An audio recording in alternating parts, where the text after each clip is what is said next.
Obrigado pela presença. Muito bom vocês estarem aqui. Sobre a noite, a razão é o lançamento do meu novo livro, O Devir. Vocês já viram, está por aí, acho que vocês estão com ele já em mãos, né? Muito bom. Eu queria começar, vocês têm um bloquinho, e quem está nos assistindo também à distância, de vários lugares, nós vamos começar com duas questões que vocês vão colocar aí nesse papelzinho. Ele está aí, não é à toa. Duas questões. Qual é o meu maior medo? Essa é a primeira questão. Eu já digo qual é a segunda. Qual é o meu maior medo?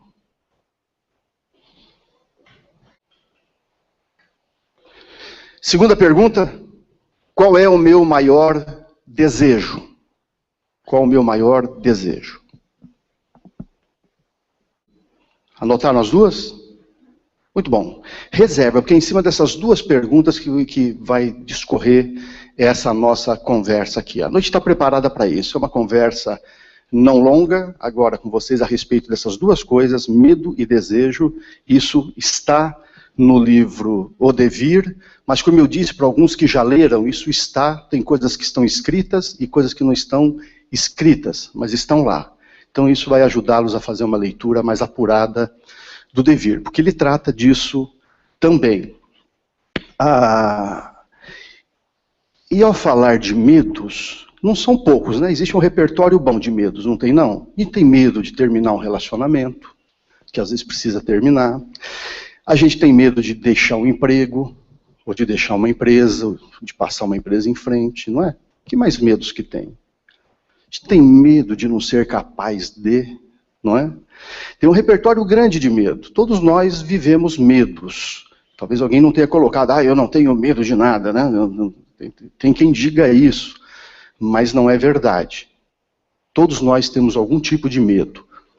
Medo de mudança, medo do sucesso. Tem gente que tem medo do sucesso. Costuma ser mais citado o medo do fracasso. Tenho medo do fracasso, tenho medo de não dar certo, tenho medo da inadequação, de não ser adequado, não tem isso? A gente não sente isso? Tenho medo da desaprovação, de não ser aprovado. Temos também ou não? Não tem isso? Tem um que é terrível, não sei se vocês têm, eu tenho, medo da rejeição. Vocês têm? Ó, todo mundo fazendo assim, não estou sozinho nessa? Medo de ser rejeitado, né? Então isso é um medo terrível. O medo da rejeição é um dos maiores medos que tem.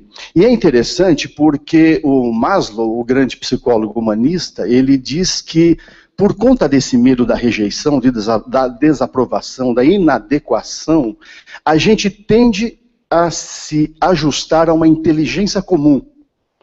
E com isso esconder grandes potenciais que nós temos. Deixar eles de lado para poder ser aceito. É uma maneira de ser aceito. Então a gente começa a fazer parte de uma inteligência média. Aí isso também já foi denominado há algum tempo como se fosse uma doença chamada normose. Porque você passa a ser uma pessoa normal. Uma pessoa normal. Você se adequa. É uma maneira de você ser aceito. E você passa a fazer parte dessa população dos normais. Porque se você, de certa maneira, expressar a sua potencialidade, você pode ser visto como uma pessoa anormal. E ser anormal não é ser aceito. Aí você vai ser rejeitado. Só que quando você se reduz, quando você diminui o seu tamanho por conta de se adaptar a uma inteligência comum, você se transforma numa pessoa incompleta. E uma pessoa incompleta precisa se completar de alguma maneira. Como é uma pessoa incompleta, você se completa em geral com coisas. Por exemplo, a gente compra coisas que a gente não precisa. Acontece com vocês ou não? A gente, por exemplo, come mais do que precisa comer. Acontece com vocês ou não? A gente começa a se preencher de alguma maneira, porque como você se reduziu, você precisa de alguma maneira se compensar de alguma forma. Você precisa buscar entretenimentos que você não precisa.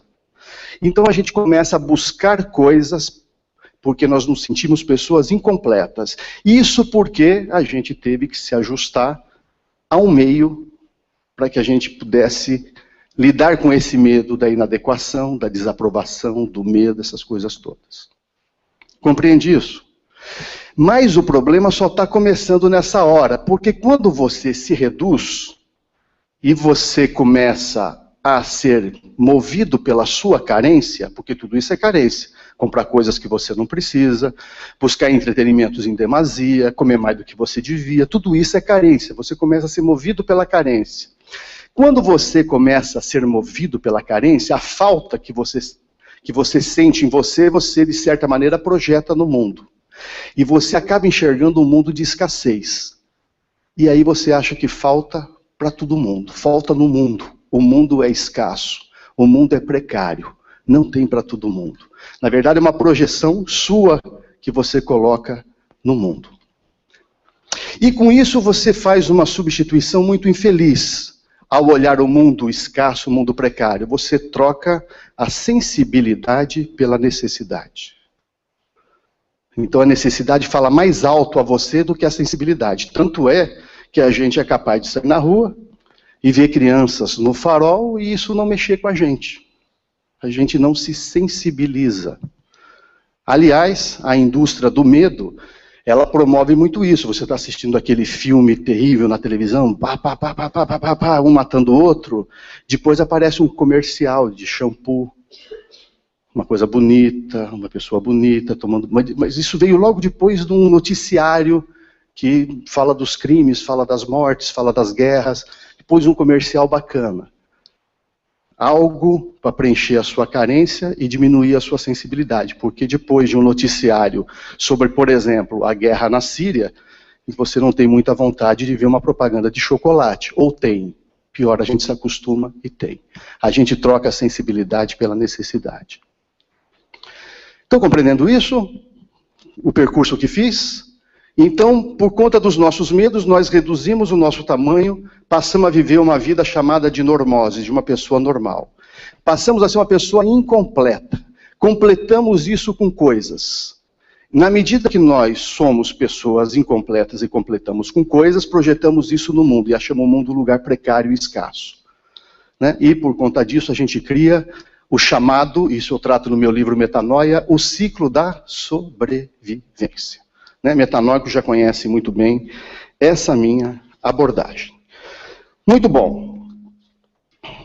O livro O Devir, Razão de Nós Estarmos Aqui Hoje, ele começa com uma carta chamada Carta do Joca, que acho que até vocês receberam pelo correio, não receberam não?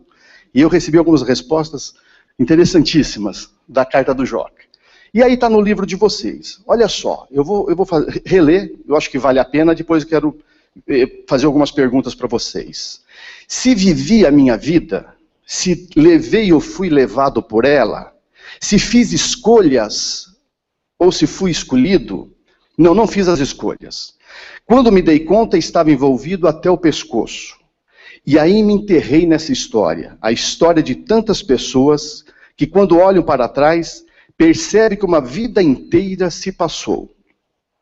Muitos caem nessa armadilha, a de não saber como é que foram parar em certo lugar ou por que ficaram fazendo algo. Eu me perdi nessa história sem que me desse conta. Foi tudo rápido. Cronos é ligeiro. Aliás, essa é a sua principal característica. A outra é a de ser implacável. A tudo devora, sem dó nem piedade. Quando dei por mim, décadas haviam se passado. Quase meio século, uma vida. Na sua tenaz voracidade, arrancou-me pedaços. Por isso eu não me senti inteiro. Pedaços de mim ficaram pelo caminho, esfacelei-me. O meu verdadeiro eu se perdeu nessa história e eu não sabia como resgatá-lo. Caso parasse para juntar os cacos, perdi o ponto. Perdi a conta, perdi a vez. No lugar do que me foi arrancado, ficou um vazio. Esse vazio é angustiante. É doloroso saber que lá se foram milhões de batidas no meu coração, sem chance alguma de tê-las de volta. Esvaíram-se. Sentia que aquele órgão vital clamava por uma chance real de vida consciente, sob o peso de uma tristeza tão imensa como a que marca a contagem regressiva de um tempo perdido. Mas então, o que posso fazer de diferente? Como me recompor para aproveitar de fato e livremente minha vida? Tenho família, empregados, clientes, investidores. Estou preso nessa teia e sufocado pelo peso das responsabilidades que me sobrecarregam. Tenho dívidas a pagar, compromissos assumidos. Sobretudo, tenho que honrar a herança que me foi dada. Não posso fazer uma alteração radical em minha trajetória sem causar danos aos outros. Afinal, a minha vida está entrelaçada com muitas outras vidas. Sinto-me prisioneiro dessa teia de relações. É essa falta de sentido o vazio que me angustia e que me rouba a paz de espírito e a dúvida de mim mesmo. Por quê? Para quê? Reconhecem? Tem algumas coisas aqui nessa carta do Joca que depois o livro vai tratar. Primeiro, vamos ver se vocês identificam. 4 coisinhas. A dúvida dele mesmo. Tem uma dúvida. Será que eu posso? Será que eu consigo? Não tem isso no texto? Vocês reconhecem? Tem uma culpa, um certo sentimento de culpa. Puxa, mas como é que é? Eu largo tudo isso? Como é que fica essa teia de relações que depende de mim? E a família, como é que fica? Né? E meu pai, ele é um herdeiro. O Joca é um herdeiro. Então tem a dúvida, tem a culpa, tem a rejeição também. Será que eu vou ser aceito na hora que eu largar tudo isso? Porque, afinal de contas, o nome da empresa é o meu sobrenome. Ele trabalha numa empresa chamada Tânata. A Tânata é um personagem no livro, ela é uma empresa. E ele é o Joca da Tânata. Como é que fica sem esse sobrenome agora? É Joca da onde? Será que eu vou ser aceito? E ele declara também um medo. Então são 4 coisas. A dúvida, comigo. Com a segunda, a culpa, terceira. E o quarto... Muito bem, é isso mesmo. E aí ele está fechado num sofrimento, tem uma angústia nessa carta, não tem? Tem uma angústia, ele está fechado no seu sofrimento e dando voltas no mesmo lugar. Como é que eu saio dessa? Mas tem uma coisa boa que está acontecendo com o Joca. O que é que está acontecendo com ele de bom? Ele começa a se questionar. Porque ele podia estar nessa, né? Nós conversávamos lá fora, né, e nem se dar conta de que estava nessa. Mas ele começa a tomar consciência do estado dele. E essa consciência do estado dele tem uma diferença muito grande entre 2 coisas. Existir e viver não são coisas iguais. Sabiam que não são coisas iguais? O que vocês acham que difere mais claramente existir de viver? O que vocês acham? Qual é a palavra? Que está na carta dele, está no final da carta dele. Qual que seria?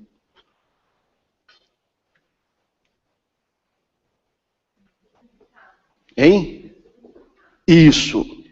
É isso mesmo, Ale. Significado. Ele fala assim, é essa falta de sentido, pontinhos, é essa falta, então significado ou falta de sentido, que é a mesma coisa. Deixa eu dizer para vocês qual é o medo número 1 do ser humano. Falta de sentido na sua vida. Sabiam disso? É o medo número 1. Não sei se é de você, mas medo número 1. Alguns dados importantes sobre a falta de significado na vida. Olha só. A falta de significado está entre as 4 enfermidades nos Estados Unidos. De 4 enfermidades, uma é a ausência de significado. É o principal motivo de morte no Japão. As pessoas morrem no Japão principalmente por falta de significado. Eu me lembro que quando nós visitamos Madrid, eu e minha mulher que está lá, nós estávamos em Madrid, e aí naquele city tour que a gente faz quando chega numa cidade dessa, aí eles passaram por um viaduto e falaram, é daqui que as pessoas saltam, viu, e se suicidam. Falei, bacana, né? Fiquei com uma vontade danada de voltar. Vai até Madrid para ver o viaduto onde as pessoas saltam, mas eles apresentam isso, até daqui, né? Olha, a ausência de significado, né? E está em cada 5 motivos de consulta médica, de cada 5 consultas médicas, uma não é problema nenhum de saúde que não fosse, ou seja, de doença, que não fosse ausência de significado. Então nós estamos aqui no auditório Santa Catarina, e a irmã Lia, considerando essas estatísticas, 1/5 do que aqui estão aqui por ausência de significado. Considerando, né? Não sei se bate isso, confere? Né? Pois é. O Carl Jung, o grande psicanalista, ele dizia que 1/3 das pessoas que o procuravam não tinha problema nenhum de neurose. Não eram neuróticos, eram pessoas com ausência de significado. Muito bom. Então, quando nós falamos de medo, nós falamos também de alguma coisa que segue junto, está na carta do Joca. De novo, a dúvida, a culpa, a rejeição, o medo e essa ausência de significado. Agora, qual é o problema? Prestem atenção qual é o problema. E aí nós lidamos muito, o livro O Devir é um livro sobre negócios. Vocês devem estar estranhando, que negócio é esse de falar de medo e desejo num livro de negócio? Preste atenção. Porque as pessoas de negócio são craques para cometer esse erro que eu vou dizer qual é. Principalmente os empresários e os empreendedores. Existem dois problemas que causam isso tudo. Um é a apropriação. A apropriação, assim, você pensa que você é proprietário. Quando você pensa que você é proprietário, você estraga o teu negócio. Então, queridos metanoicos aqui presentes, e vocês que estão nos assistindo, quando vocês brincam de proprietário, vocês estragam o negócio. Isso vale para você, empresário, em relação à sua empresa, mas isso vale para você, executivo, em relação ao seu cargo. É a mesma coisa. Se você se apropria do seu cargo, você se apropria da sua empresa, você vai cometer um erro logo em seguida. O primeiro é da apropriação, o segundo erro é o da identificação. Você começa a se identificar com a sua empresa. Você pensa que você é a sua empresa, ou você pensa que você é o seu cargo. A apropriação, ser o proprietário, e identificação, você se identifica com a tua empresa. Eu falava há pouco, o nome da empresa muitas vezes é o nome do nosso sobrenome. Fulano da, Vitor da, QI, não é? Não é assim que te falam? Não é assim mesmo? Jober da escola do inglês, por aí vai. E por aí, não é? Então, essa é a identificação. Esse é um dos grandes erros que a gente comete. E aí, por quê? Aí vem alguns sentimentos, que são sentimentos de possessividade, sentimentos de ciúme, né, com as coisas que a gente se apropria e se identifica, sentimento de inveja, porque a propriedade do outro é melhor do que a minha propriedade, sentimento de vaidade, porque a tua propriedade é muito bacana e você se envaidece dela. Então você começa a ter todos esses sentimentos. E aí você começa a sentir medos. Medo do quê? De perder isso tudo. Você está identificado com isso? Você se apropriou? Você tem medo? Eu não posso perder isso. Se eu perder isso, minha vida desmorona como um castelo de cartas. E que verdadeiramente ela é um castelo de cartas se ela estiver apoiada nisso tudo. Alguns exemplos. Quantas pessoas ficam no emprego que não lhe dá nenhuma alegria, nenhuma realização, nenhuma satisfação, né? Onde você não tem nenhum tipo de recompensa psicológica por causa de uma assistência médica. É interessante isso, porque parece que a pessoa trabalha para poder ficar doente. Né? Não posso perder a minha assistência médica. Isso é apropriação, isso é identificação. Tem sócios que têm uma sociedade muito infeliz, uma parceria muito infeliz, não é? Mas não se separam para não ter que dividir o patrimônio. Mas é uma sociedade muito infeliz, mas um não larga o outro para poder não dividir, não rachar o patrimônio. E fica um, né, preso no outro, porque isso é uma prisão. Porque você se apropriou, você virou proprietário, você se identifica com aquilo. Eu conheço casais, e vocês devem ter histórias parecidas com essas, que não se separam para não dividir o apartamento de cobertura. Pô, então você se apropriou, você se transformou num proprietário. Mas está gastando a tua vida enquanto isso. Né? Num casamento que você não tem nenhuma alegria e que não tem nenhuma chance de êxito e de recuperação. Mas para não ser... Estão entendendo onde é que a coisa pega? Na apropriação e na identificação. Então, é mais ou menos assim. Nós estamos aqui na Avenida Paulista. É como se você saísse, tomara que não aconteça o que eu vou falar para vocês agora, um bandido chegasse para você e falasse a bolsa ou a vida? E você falasse a vida porque a bolsa eu preciso para garantir a minha velhice. Não parece com isso? Né? Leva a bolsa, porque eu preciso do dinheiro para garantir a velhice. Então, é um pouco parecido com isso. Como é que é? Leva a vida, porque da bolsa eu preciso. É isso mesmo. Então, talvez você reconheça isso que eu estou colocando, possivelmente você já pensou um pouco nisso, talvez você já se prendeu por causa de coisas dessas, já se libertou, graças a Deus, ou ainda continua preso, eu não sei. Mas o que eu sei e o que vale a gente considerar nessa reflexão da noite, é que despertar é esse despossuir, é essa desidentificação. Isso é verdadeiramente despertar. No meu livro tem uma frase, o Metanoia, não nesse, que diz: a tua vida começa não quando você nasce, mas quando você desperta. E despertar tem a ver com metanoia, né? Que é disso que nós estamos falando aqui. O meu livro só é mais uma peça nesse quebra-cabeça da metanoia. Ok? Sobre medo. E aí, qual é o seu medo?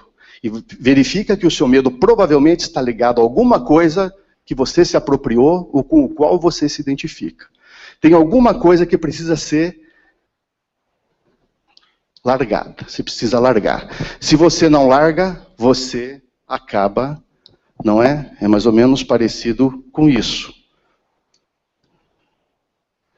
Eu seguro o meu relógio para ninguém pegar, mas eu perco a mão. Não tenho mais o que fazer com a mão enquanto eu seguro o meu relógio para ninguém pegar. Essa que é a conversa que a gente está tendo aqui. Mas muito bom, tudo bem, vocês não vieram aqui numa segunda-feira para falar de medo e dessas coisas todas. Vamos falar de desejo agora? Vamos falar de desejo. Reserva o medo, mas logo vocês vão entender o fio da meada e por onde o devir passa. Muito bom. Qual é o seu desejo? O seu desejo tem uma relação direta com o seu devir. A Lê disse aqui na frente que uma das diferenças entre existir e viver tem a ver com um significado. Vê só, o existir, ele é involuntário. Eu não preciso fazer nenhuma força para existir, tá certo? O existir é instintivo. Os animais existem.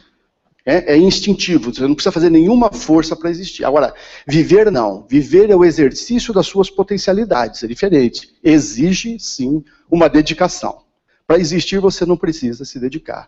Agora, a carência está ligada ao existir. Quando você é movido pela carência, ela te leva e você existe. O desejo é que faz com que você verdadeiramente viva.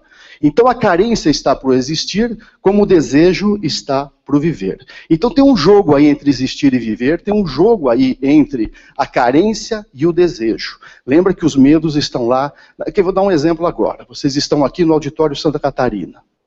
Imagine que nesse momento que eu estou conversando com vocês, vocês tiveram um estalo assim, meu Deus do céu.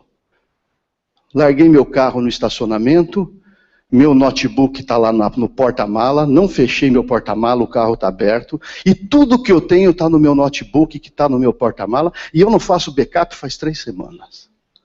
Tudo bem? O que você sentiu agora? Um medo, não é? Deu aquele frio na barriga. Olha só, só que a partir de agora, você já não consegue mais prestar atenção no que eu estou falando.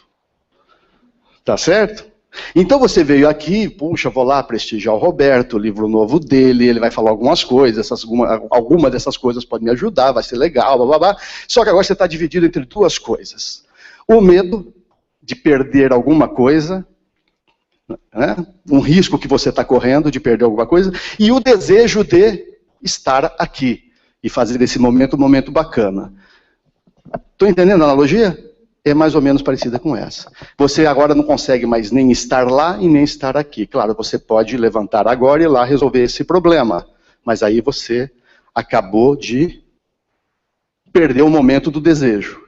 E foi lá atender o quê? A sua carência.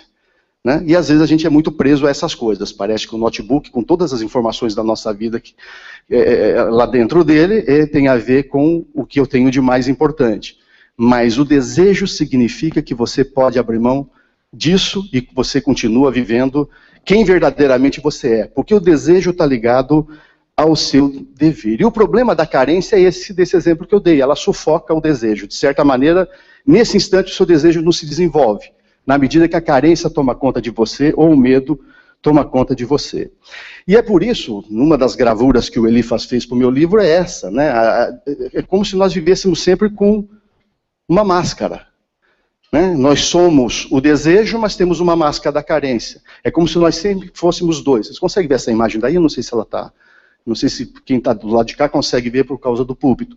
Mas essa imagem que está no livro, né, feita pelo Elifas, representa bem isso que eu estou colocando para vocês. Mas sim, mas vamos falar de desejo agora. Desejo é importante. Desejo é diferente do seu trabalho. Ele não é o seu trabalho. Mas ele deveria estar contido no seu trabalho. Desejo é diferente dos seus papéis sociais. Pai, mãe, filho, empresário, líder não sei do que, líder na igreja, líder no grupo de amigos. Mas isso é diferente do seu desejo. Mas o seu desejo deveria estar contido no seu papel de líderes, papel de líder, né, que vocês são, ou no papel de executivo, ou no papel de empresário, no papel de pai, no papel de mãe. Mas isso não é o desejo. Ok, Ângela? Não é o desejo. O seu desejo não tem nada a ver com a sua lista de coisas para fazer. Toda vez que você começa uma semana ou um dia, provavelmente você tem uma lista de coisas para fazer. Isso não tem a ver com o seu desejo. Mas o seu desejo deveria estar contido na lista de coisas que você tem para fazer. Então preste muita atenção. O desejo é a fonte da vida. O desejo é o grande gerador de riqueza. Não que a carência não gere, mas a carência não gera uma boa riqueza. O desejo gera uma boa riqueza, que nós chamamos de meta-riqueza. O desejo é o norte, a luz, a direção, a orientação. Isso é o desejo. O desejo, ele é o gene, a sementinha que está dentro do seu propósito de vida. E é aquilo que te traz significado. Porque de onde vem o significado? Do propósito. Mas dentro do teu propósito tem um gene. Esse é o desejo. Ok? Então, muito bem. Desejo é aquilo que pode nos salvar. Aquilo que pode se sobrepor às nossas carências. E aquilo que pode combater algumas coisas que a gente não consegue enquanto o desejo não fica maior do que a carência. Mas nós somos pessoas incompletas. Esse é que é o problema. Você se entender como um incompleto é um grande problema. No fundo, veja só.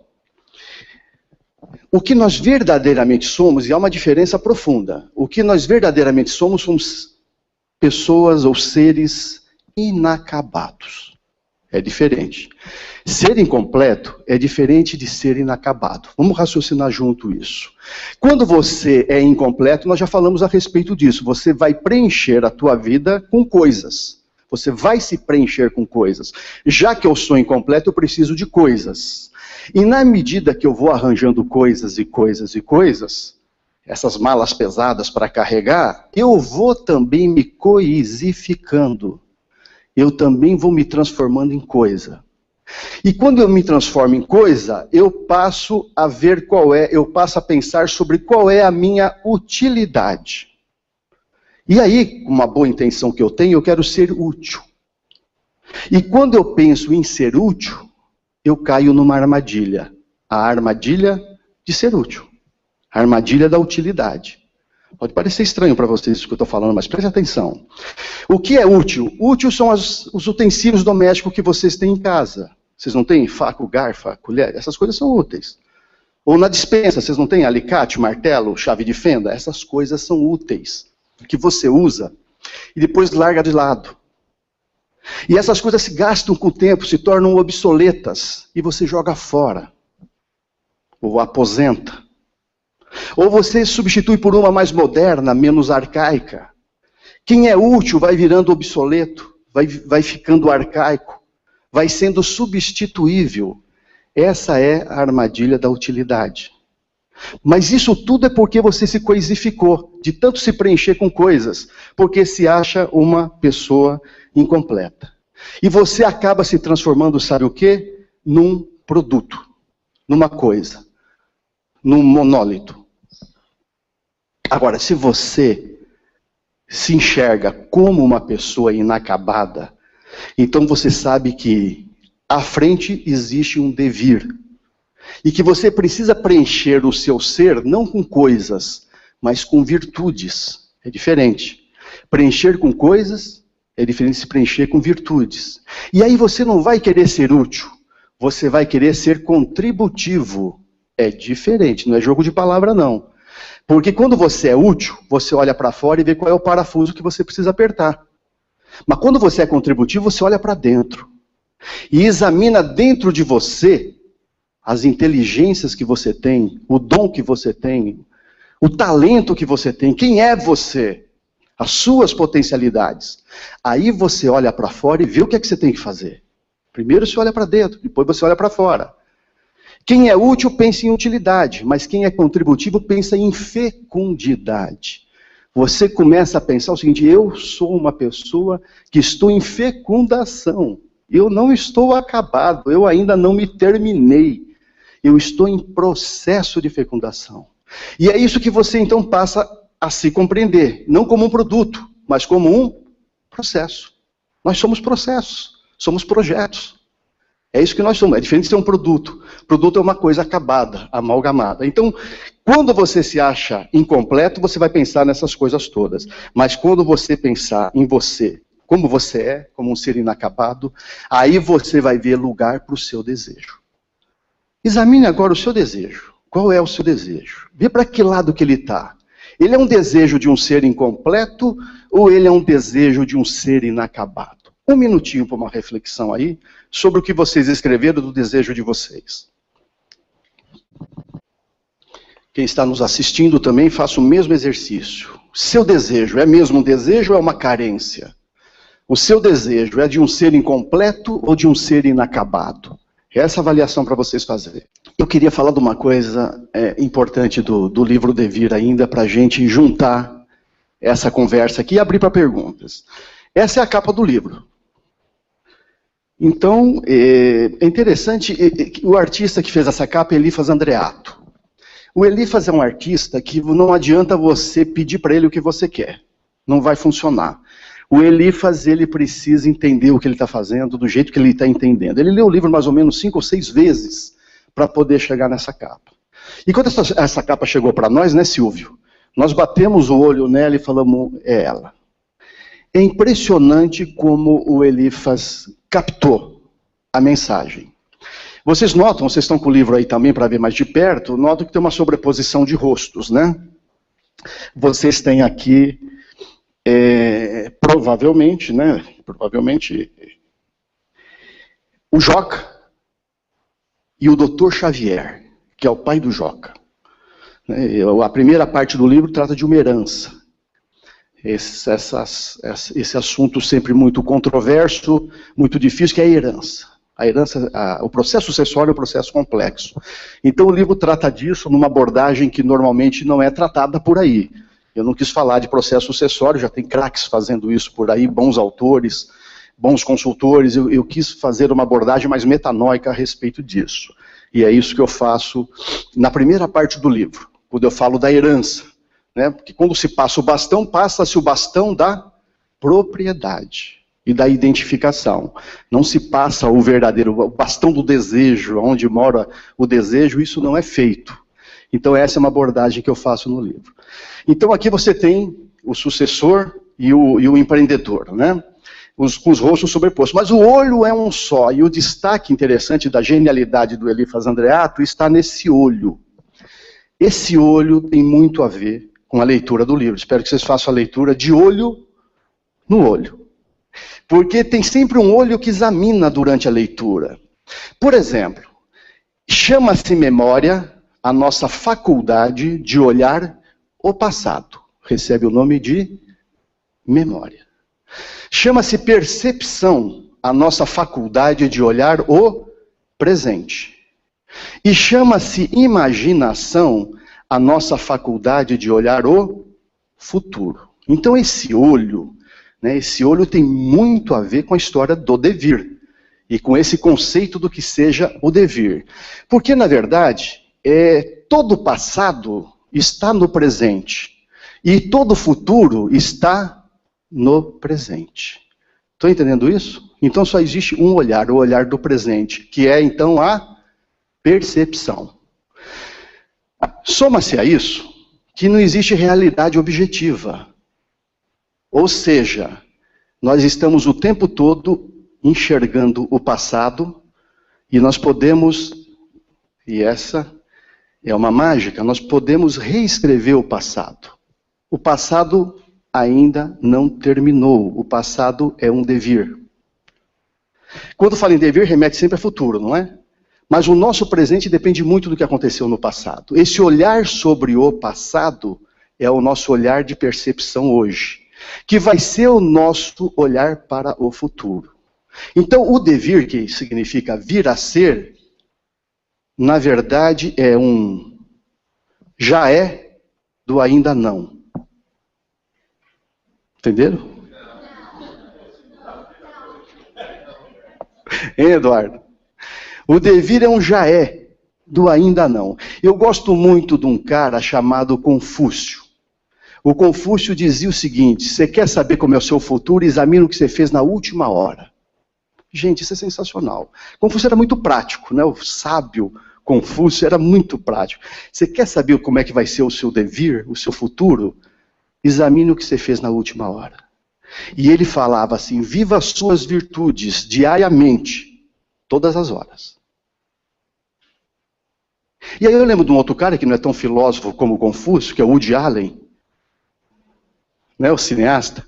Ele dizia: se você quiser fazer Deus rir de você, faça planos. Porque todo o futuro é o aqui e o agora. Por isso que o devir é o já é. Viu, Marina? É o já é do ainda não. Então, gente, se vocês compreenderem isso, vocês vão entender o livro que eu escrevi. Vocês vão falar: mas por que um livro que fala de negócios, de administração, trata dessas coisas? De futuro, de passado, de percepção, de desejo e de medo. Porque eu já descobri há algum tempo, nos 27 anos que eu trabalho ligados a empresas, a negócios e a líderes, que a administração não é assunto técnico. A administração é assunto existencial. Às vezes nós inventamos de querer administrar uma empresa e a gente não administra bem a nossa vida. E aí a gente vai tentar administrar uma empresa que abriga uma porção de vidas. Então essas questões que estão postas no devir são questões que um líder, um empresário, tem que tratar delas. Porque senão ele leva todo mundo na carência que movimenta ele, que é um buraco que não tem fundo. Ou ele pode levar todo mundo para a construção de um projeto grandioso e que todos possam se realizar. Eu gostaria muito que o leitor fizesse o percurso do Joca, porque os bons líderes são aqueles que vão ajudar as pessoas a ajustar as suas percepções, a encontrar o seu propósito de vida, a serem curiosos, a serem criativos. Esse é o bom líder, é desse que as empresas precisam, porque o líder movido pela carência só faz estragos. E faz com que todos façam estragos junto com eles. Como ele é carente, ele acha que todo mundo quer peixinho tóxico. Mas ele está olhando para a carência dele, não está olhando para o desejo do outro. Porque se ele olhasse para o desejo... Aliás, peixe tóxico é uma linguagem aqui que eu não sei se todos sabem, mas os metanólicos conhecem, sabem do que eu estou falando.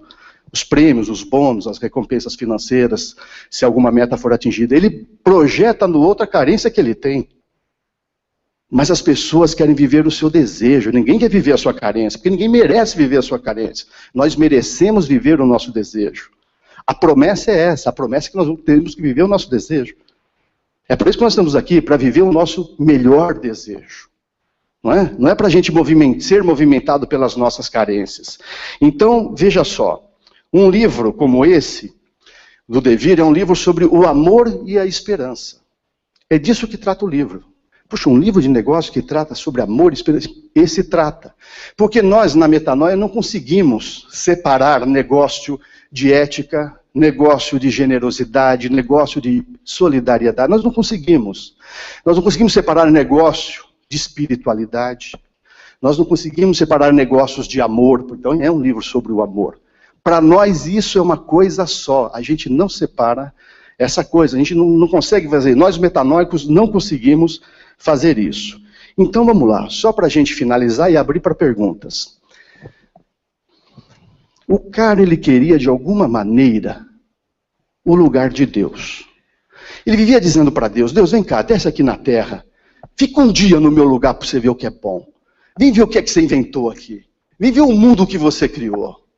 Né? Tem guerras, tem assaltos, tem crimes dos mais terríveis. Vem aqui para ver o que é. Aí Deus falava assim para ele, não, esse é o teu lugar, o meu é aqui no céu. Eu criei isso tudo, agora essa é a sua parte. Vem aqui.